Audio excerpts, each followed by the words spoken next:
ওহ সত্যি, সেই কবে দই লস্যি খেয়ে লাস্ট চলে গেলেন, তারপর থেকে আর আসার নামই নেই। এখন যা গরম পড়েছে এতে লস্যি শরবত বেশি খেলে কিন্তু নাক আবার ফোঁত করবে। এই জন্য আজকে একটা মেদিনীপুর স্টাইলের কাতলা মাছের মাথা দিয়ে ডাল কুমড়ো রেসিপি দেখাবো এবং শেখাবো। তাহলে প্রথমেই মুসুরির ডাল আর কুমড়োকে নুন আর হলুদ দিয়ে সেদ্ধ করতে বসিয়ে দিন। এবার একটা প্যানের মধ্যে ধনে, জিরে, শুকনো লঙ্কা, তেজপাতা হালকা ভেজে নিয়ে ঠান্ডা করে এটাকে গুঁড়ো করে রাখুন। তাহলে ডাল সেদ্ধ হচ্ছে, মশলাটাও রেডি হয়ে গেল।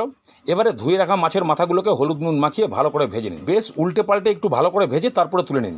এবারে কড়াইয়ের তেল সামান্য একটু কমিয়ে নিয়ে পাঁচফোড়ন, তেজপাতা, শুকনো লঙ্কা দিয়ে হালকা ভেজে নিন। তারপরে পেঁয়াজটাকে দিন, পেঁয়াজটাকেও লাল লাল করে ভাজুন।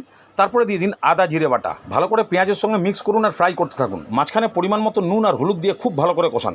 আদা জিরের কাঁচা গন্ধটা চলে গেলে তারপরে দিয়ে দিন সামান্য টমেটো সস। মশলার সঙ্গে ভালো করে মিক্স করে নিয়ে মাছের মাথাগুলোকে ভেঙে দিয়ে দিন। 3-4 মিনিট কষান। তারপরে সেদ্ধ করা ডাল কুমড়ো দিয়ে সামান্য পরিমাণ জল দিয়ে 2-3টে কাঁচা লঙ্কা দিয়ে ঢাকনা দিয়ে ভালো করে ফুটিয়ে পুরোপুরি ফুটে গেলে সেই ভাজা মশলা আর গরম মশলা দিয়ে 5 মিনিটের জন্য আবার ঢাকনা। এবার যে কুমড়ো খেত না তাকে দিয়ে দেখুন, সেও করবে না কোনো প্যাক না।